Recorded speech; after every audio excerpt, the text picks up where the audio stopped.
Bonjour et bienvenue sur netprof.fr. Toujours dans le cadre du chapitre TCP/IP, on va parler aujourd'hui des adresses IP privées et de la notion de la translation des adresses, ce qu'on appelle NAT. Et quand on parle des adresses IP privées, on commence toujours par parler de l'Internet. On sait tous que Internet a été créé pour interconnecter des réseaux à travers le monde. Déjà, le mot Internet, c'est un mot composé qui veut dire des réseaux interconnectés. Et ceci en utilisant le protocole TCP/IP. Et donc, quand on parle de TCP/IP, donc on parle automatiquement des adresses IP. Ainsi, on doit attribuer une adresse IP à chaque machine connectée sur le réseau Internet. Comment va-t-on distribuer ces adresses IP sur les différentes machines connectées à Internet? L'idée, c'est d'avoir un organisme mondial qui est appelé IANA. C'est lui qui va gérer la distribution des adresses IP sur le réseau Internet. En fait, IANA est constitué de plusieurs sous-organismes. Chacun s'occupe d'un continent. On trouve par exemple l'AFRI-NIC qui gère les adresses IP Internet pour l'Afrique. On trouve le RIP-NCC qui gère les adresses IP Internet de l'Europe, du Middle East et du centre de l'Asie. Prenons l'exemple de l'AFRI-NIC. Donc, l'AFRI-NIC possède une bonne plage des adresses IP Internet. Il va les distribuer sur les différents pays du continent africain. Et après, par exemple, la Tunisie va distribuer des plages d'adresses IP Internet sur les différents fournisseurs de services Internet, ce qu'on appelle les FSI. Et chaque FSI va vendre des plages d'adresses IP à ses clients. Et là, ici par exemple, si on va considérer qu'on a ici une entreprise, alors l'entreprise va configurer les adresses IP qu'elle a achetées du FSI au niveau des machines du réseau local. Ainsi, chaque machine va posséder une adresse IP Internet, ce qu'on va appeler une adresse IP publique. Pourquoi publique? Parce que cette adresse IP est joignable à travers le réseau Internet, c'est-à-dire que toute machine sur Internet peut communiquer avec cette adresse IP, puisque c'est une adresse IP Internet publique. Et bien sûr, c'est une adresse IP qui coûte de l'argent. Donc, plus on achète des adresses IP, plus le coût sera élevé. Ainsi, par exemple, si on considère qu'on a un réseau avec 200 machines et que je veux interconnecter ces 200 machines au réseau Internet. Donc, il va falloir acheter au moins 200 adresses IP d'un FSI. Par exemple, je vais choisir la plage 193.95.1.1 jusqu'à .1 254. Une plage de la classe C. Je vous rappelle que la classe C permet d'avoir jusqu'à 254 adresses IP. Et je vais distribuer ces adresses IP sur les différentes machines. Je vais les configurer donc au niveau de mes cartes réseau. Ainsi que le routeur aura aussi une adresse IP publique. D'accord? Mais là, il y a un problème. Le grand problème ici, c'est un problème de sécurité. Comme on l'a déjà expliqué, il s'agit des adresses IP publiques, joignables sur Internet. N'importe quelle machine sur Internet peut accéder à ces machines. Tous les routeurs de l'Internet connaissent comment acheminer un paquet vers ce réseau. Si la moindre faille de sécurité sur l'une de ces machines, par exemple un PC sans mot de passe, bien un mot de passe très simple, genre 1, 2, 3, 4, 5, 6, d'accord? Donc n'importe quelle pardon, n'importe quelle faille de sécurité au niveau d'une machine peut engendrer un problème de sécurité sur tout le réseau, d'accord? Donc il y a un problème de sécurité car toutes les machines sont accessibles sur Internet. En plus, le coût est élevé. Imaginez qu'on a 1000 machines, on a besoin d'acheter 1000 adresses IP publiques, ce qui coûte beaucoup d'argent.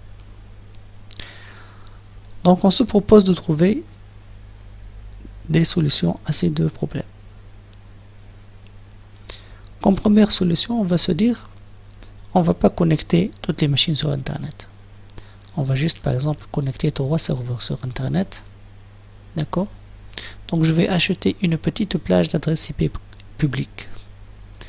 193.95.1.1 jusqu'à 1.6. Et je vais configurer ces adresses IP au niveau de mes 3 serveurs. D'accord? Ainsi j'ai résolu le problème du coût. Mais attention, ces machines sont toujours connectées directement sur Internet avec des adresses IP publiques. Donc le problème de sécurité est toujours existant. Mais la question que se pose maintenant pour les autres machines, quelle adresse IP je vais donner à ces machines?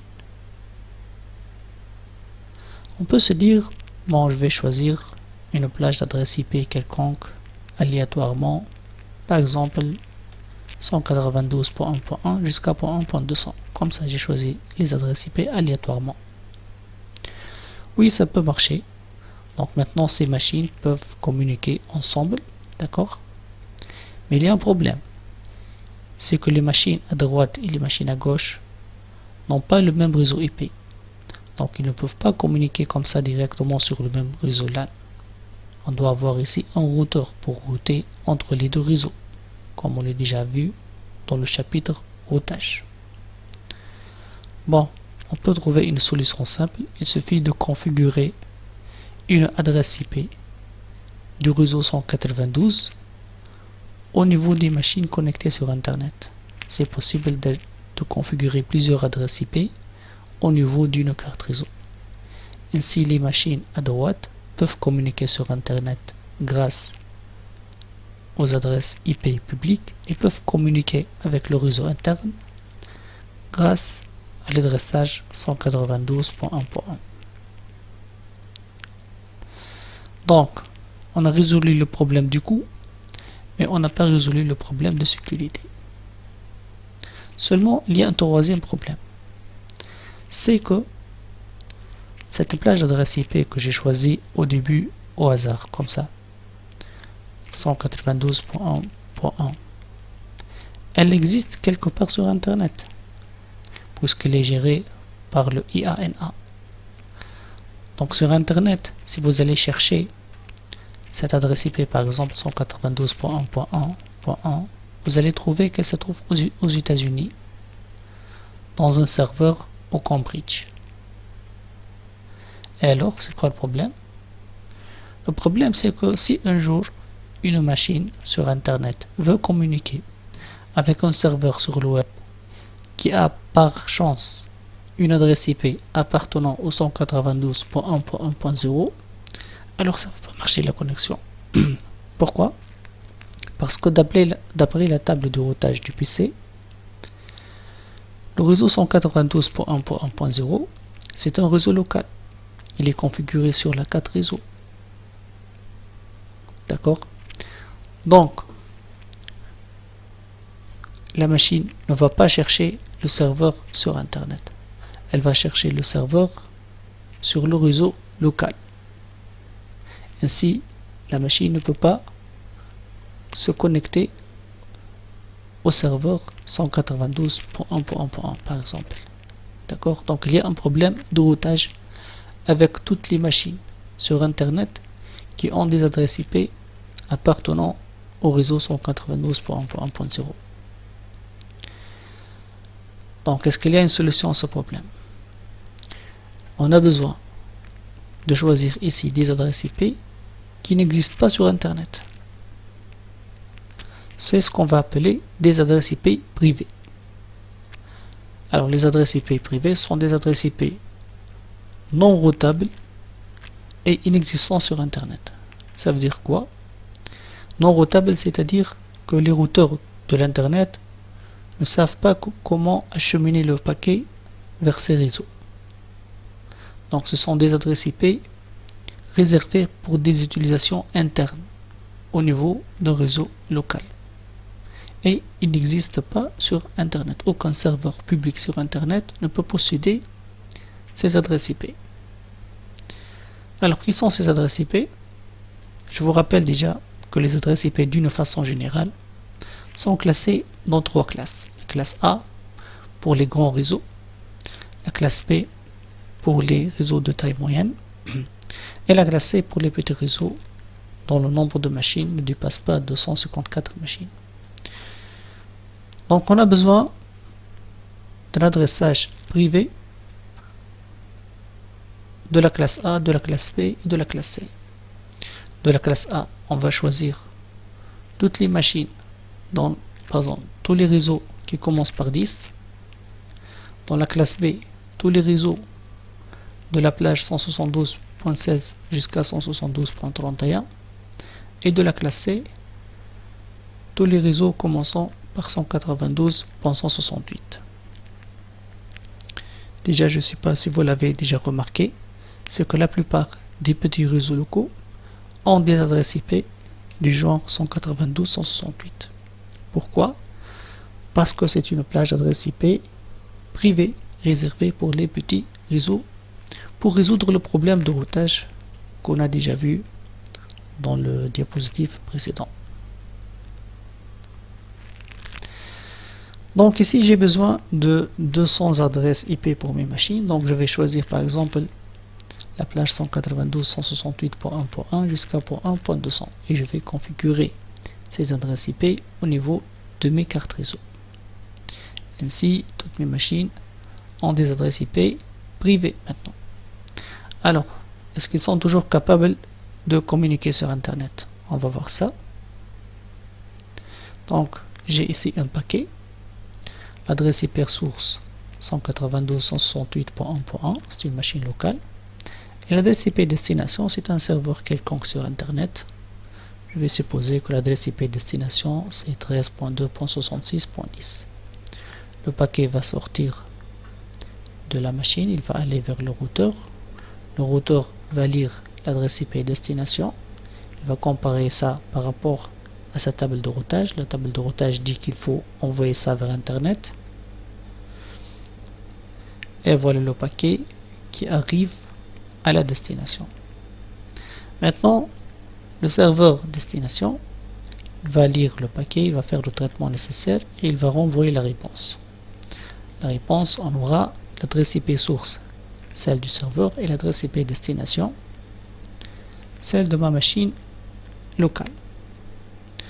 Le paquet va être renvoyé sur Internet et le premier routeur sur Internet, il va lire l'adresse IP destination 192.168.1.1. Ah, il s'agit d'une adresse IP privée. Et on a déjà dit que tous les adresses IP privées ne sont pas routables sur Internet. C'est-à-dire que les routeurs de l'Internet ne savent pas comment traiter un paquet de ce genre parce qu'ils n'ont pas de route vers le 192.168. Donc qu'est-ce qui va se passer? Tout simplement, le paquet sera ignoré. C'est-à-dire qu'en utilisant des adresses IP privées, on ne peut pas communiquer sur Internet. Donc qu'est-ce qu'on va faire? On a besoin de changer l'adresse IP source. Comment ça? On va toujours garder nos adresses IP privées au niveau de mes machines, mais on va acheter quand même une plage d'adresses IP privées et on va utiliser publique. On va acheter des adresses IP publiques et on va utiliser cette plage d'adresses IP publique pour communiquer sur Internet. Comment ça? On a toujours le même paquet qui va sortir de ma machine locale, il va aller vers le routeur Mais là, le routeur, il va faire un traitement. Qu'est-ce qu'il va faire? Il va changer l'adresse IP privée par une adresse IP publique. Donc, il va choisir une adresse IP publique de la pool. Par exemple, la première, 193.95.1.1. Donc, il va changer l'adresse IP source du paquet pour assurer que la réponse va arriver à notre routeur R1. Et il va former ce qu'on va appeler une table de translation. Il y a deux colonnes dans la table de translation. La première colonne représente les adresses IP privées de mon réseau local. Et la deuxième colonne représente les adresses IP publiques que j'ai choisies de ma pool d'adresses IP. D'accord? Donc ainsi, j'ai la machine 192.168.1.1 qui est sortie sur Internet avec l'adresse IP publique 193.95.1.1. D'accord? Et le paquet va aller à la destination. Une autre adresse IP, par exemple ici, la point 5 va sortir avec la deuxième adresse IP publique, ainsi de suite. Donc on dit qu'on a fait une translation d'adresse. Quelle adresse? L'adresse IP source. On a changé l'adresse IP source. En anglais, on appelle ça NAT, Network Address Translation. Donc c'est quoi le NAT? Le NAT, c'est le fait de changer une adresse IP privée par une adresse IP publique pour pouvoir communiquer sur Internet. Parce que Internet ne peut pas gérer des adresses IP privées. D'accord? Alors le chemin inverse, maintenant le paquet sera routé par Internet. Pourquoi? Parce que l'adresse IP destination, c'est une adresse IP publique. Tous les routeurs de l'Internet savent comment acheminer un paquet qui a une adresse IP destination publique. D'accord? Alors bien sûr ici, vous remarquez qu'on a seulement ces adresses IP publiques. Avant ça, voyons maintenant que le paquet est arrivé à R1. Donc R1, qu'est-ce qu'il va faire? Maintenant il va regarder dans la table NAT. Il va voir que l'adresse IP 193.95.1.1 correspond à la machine locale 192.168.1.1. Donc il va former un nouveau paquet. Maintenant il va changer l'adresse IP destination parce que cette adresse IP correspond à cette machine et le paquet va être envoyé par le LAN à la machine locale. Donc qu'est-ce qu'on a fait de cette façon? On a résolu le problème de sécurité puisque toutes les machines maintenant possèdent des adresses IP privées. Donc n'importe quel pirate qui veut attaquer mon réseau local, il ne peut pas l'attaquer. Pourquoi? Parce que les adresses IP ici sont des adresses IP privées. Tous les routeurs de l'internet ne savent pas comment router ces adresses IP. D'accord? Mais notons quand même que, par exemple, si un pirate ne va pas attaquer l'adresse 192.168, il va attaquer l'adresse IP 193.95.1.1 par exemple. D'accord? Donc là, le paquet va arriver sûrement vers le routeur R1. Mais là, ça dépend. Si dans la table NAT, on a une entrée pour cette valeur, donc le routeur va router le paquet vers la machine locale. Donc si déjà il y a une connexion de la machine pour un vers Internet, donc le paquet va arriver sûrement à ma machine locale. Mais si cette entrée n'existe pas dans la table NAT, donc on est sûr que le routeur va ignorer le paquet, d'accord, et le pirate ne sera pas capable de se connecter à ma machine. Donc au moins on a diminué le risque, d'accord. Si ma machine n'est pas connectée sur Internet, elle est sûre qu'elle est en sûreté. Mais avant, même si ma machine n'est pas connectée sur Internet, elle est toujours accessible 24 heures sur 24, d'accord? Et n'importe quel hacker sur Internet peut communiquer avec une machine dont l'adresse IP est une adresse IP publique. Le problème de routage, est-ce qu'il est résolu? Oui, puisque maintenant, on est sûr que 192.168 est inexistant sur Internet. D'accord? Notons ici qu'on a à un instant donné maximum 6 PC qui peuvent accéder à Internet.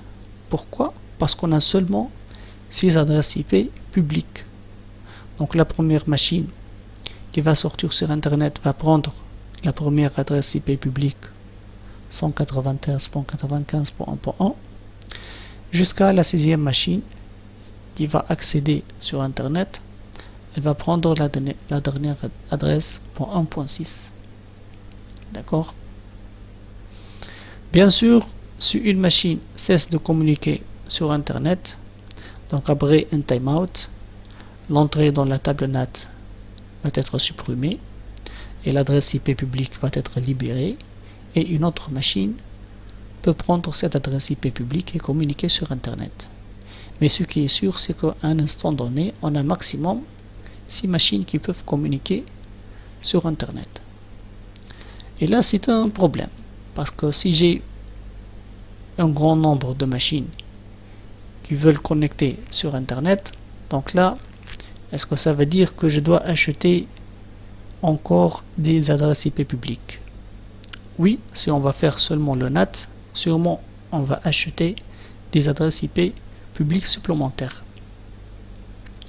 Mais est-ce qu'on peut trouver une solution? Alors, si on va trouver une solution à ça, c'est-à-dire qu'on va seulement utiliser ces adresses IP publiques pour router ou bien pour faire sortir un très grand nombre de machines sur Internet. Donc pour cela, le champ adresse IP destination ici, il n'est pas suffisant pour savoir la vraie machine qui est concernée par le paquet. D'accord, ici le routeur R1, quand il va recevoir ce paquet, il va regarder l'adresse IP destination, il va comparer ça par rapport à la table de routage, à la table NAT par exemple. Ainsi il va savoir la machine concernée par ce paquet. Mais là, si on va utiliser ces adresses IP publiques seulement, donc si deux machines locales vont sortir avec la même adresse IP publique, là ça va créer un problème. Parce qu'à la réception de ce paquet et en lisant ce champ, donc le routeur R1 aura un conflit parce qu'il a deux machines locales qui sont sorties par la même adresse IP publique. Donc avoir un seul critère pour décider de la valeur de la machine locale, ça marche pas comme ça. On a besoin d'une autre valeur, d'une autre variable sur laquelle on va jouer pour savoir laquelle des machines locales est concernée par le paquet. Bon, comme une première idée, on va se dire l'autre variable sur laquelle on va jouer, c'est la valeur au niveau de l'entête TCP ou bien de l'entête UDP. On va maintenant regarder l'adresse port source, TCP source ou bien UDP source. Vous savez tous que dans la couche transport, il y a ce qu'on a appelé le port, ce qui est identifiant de l'application. Par exemple ici, si je vais me connecter sur un serveur web, donc le port destination sera le port TCP 80, d'accord, qui est identificateur du HTTP. Par contre, le port source TCP, c'est un port aléatoire qui est supérieur à la valeur 1024, d'accord, qui est choisi par la machine, d'accord. Et donc là, on va faire communiquer toutes ces machines sur Internet en utilisant un petit nombre d'adresses IP publiques. Le cas extrême, c'est avec une seule adresse IP publique, d'accord. Et pour ce faire, donc, on va jouer sur deux critères, l'adresse IP publique et la valeur du champ TCP, port source. Comment ça? Donc le paquet va arriver au niveau du routeur R1. Le routeur R1 maintenant va générer le nouveau paquet avec la bonne adresse IP source. Donc il va changer l'adresse IP privée par une adresse IP publique, mais il va noter la valeur du champ TCP source pour qu'après à la réception, il connaît que ce port est relié avec l'adresse IP privée 192.168.1.1. Donc il va faire le routage du paquet, mais il va noter dans une table NAT. Maintenant, vous voyez bien qu'on a une nouvelle colonne ici qui représente la valeur du port source. Donc il va dire que le port source 2001 est relié avec la machine 192.168.1.1. C'est-à-dire si je reçois une réponse qui concerne ce port, donc ça veut dire que ce paquet concerne la machine locale .1.1. Voyons maintenant la réponse. Donc maintenant la réponse arrive. Il va regarder l'adresse IP destination. Elle existe dans la table NAT, mais aussi maintenant il va regarder le port TCP destination qui était avant TCP source 2001. 2001, donc c'est la machine .1.1. D'accord, s'il s'agit de 2002, c'est la machine .1.33. Et ça marche comme ça, d'accord. Donc on peut router les machines sur Internet en utilisant une seule adresse IP publique, mais en notant la valeur du champ TCP source ou bien UDP source. Seulement, il y a un problème. Là, c'est la réponse qui renvoie vers la machine. Et le problème, c'est que qui peut m'assurer que la valeur port source est une valeur unique? En fait, la valeur port source, c'est une valeur, on a dit, choisie aléatoirement. C'est vrai que c'est peu probable qu'elle soit la même à un instant donné, mais rien n'assure l'unicité de cette valeur. D'accord? Donc imaginez ici que j'ai aussi 2001 pour la machine 33. Dans ce cas, à la réception de la réponse, le routeur R1 va avoir un conflit de nouveau. D'accord? Un conflit au niveau de l'adresse IP et un conflit au niveau de la valeur port source. Donc, il ne peut pas décider sur le paquet concerne la machine .1 ou bien la machine .33. C'est pourquoi on s'est dit que, d'accord, maintenant, si on n'est pas sûr de l'unicité de cette valeur, donc c'est au routeur de configurer cette valeur. Ça veut dire quoi? Il va changer la valeur initiale, comment ça? Donc là, c'est le paquet qui arrive au niveau du routeur. Il va changer sûrement l'adresse IP source, mais aussi il va changer la valeur port source, TCP source ou bien UDP source. Ainsi, c'est lui le routeur qui va gérer l'unicité de la valeur port source dans la table NAT. Donc maintenant, le paquet va être envoyé, mais maintenant, il va dans la table NAT. On aura besoin de deux nouvelles colonnes.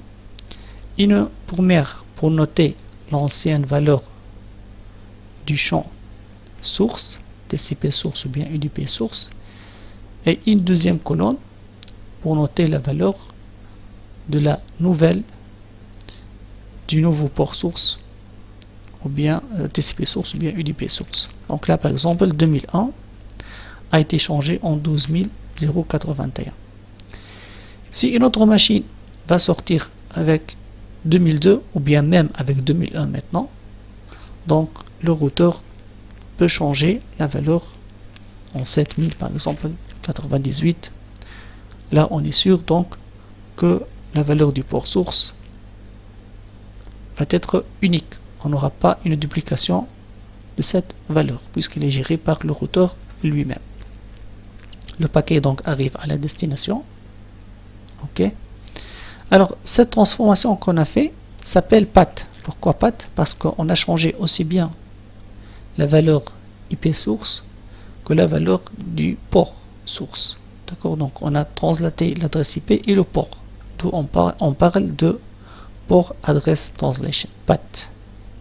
D'accord? Donc, vous comprenez bien la différence entre NAT et path. Pour le NAT, on change seulement l'adresse IP source. Et pour le path, on change l'adresse IP source et aussi le port source. D'accord? Alors, maintenant, le serveur va répondre. Donc, l'adresse IP source sera celle du serveur. L'adresse IP destination, c'est notre unique adresse IP publique. Les ports sont inversés. Maintenant, le port source est 80. Voilà le message qui arrive à notre routeur R1. Donc, le routeur va lire maintenant deux valeurs, l'adresse IP destination et aussi le port TCP destination. Il va chercher ça dans la table path.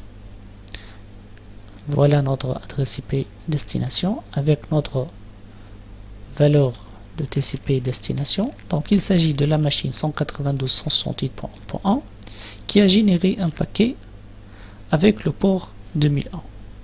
Donc maintenant le routeur va former un nouveau paquet avec la bonne adresse IP locale et le bon port qui était avant généré par la machine. Parce que la machine, elle était à l'écoute sur le port 2001. Je ne peux pas renvoyer le paquet avec 12081. La machine, ici, elle n'est pas à l'écoute sur ce port. D'accord? On arrive à la conclusion. Donc, on a parlé des adresses IP privées. On a vu que les adresses IP privées nous permettent d'assurer une sécurité au niveau de mes machines. Pourquoi? Parce que les adresses IP privées ne sont pas routables sur Internet, ne sont pas joignables sur Internet. Aucun routeur ne sait communiquer avec ces adresses IP. Donc si je les configure au niveau de mes PC, donc c'est comme si je les cachais par rapport à Internet. Ça résout aussi le problème du routage. D'accord? Et ça optimise le coût. On a vu comment avec une seule adresse IP publique, je peux faire communiquer un grand nombre de machines locales. D'accord? Et on a parlé de deux techniques, la technique NAT et la technique path. Pour le NAT, il s'agit d'une translation d'adresse IP. Quelle adresse IP? L'adresse IP source. On a besoin de changer l'adresse IP source par une adresse IP publique pour assurer le retour du paquet. Et on a parlé du path. Alors le path, il nous permet... C'est quoi le path déjà? Le path, c'est le fait de changer l'adresse IP source et le port source, d'accord, pour optimiser le nombre des adresses IP publiques. Donc avec un petit nombre d'adresses IP publiques, je peux faire communiquer plusieurs machines sur Internet, d'accord, en réutilisant la même adresse IP publique, mais en surveillant la valeur port source. Et on a parlé de la notion de table NAT-PATH qui est essentielle pour le routeur pour savoir la machine réelle qui a généré le paquet. Voilà, j'espère maintenant que vous avez une idée claire sur les adresses IP privées, sur le NAT, le PATH. Je vous remercie pour votre attention. Merci et au revoir.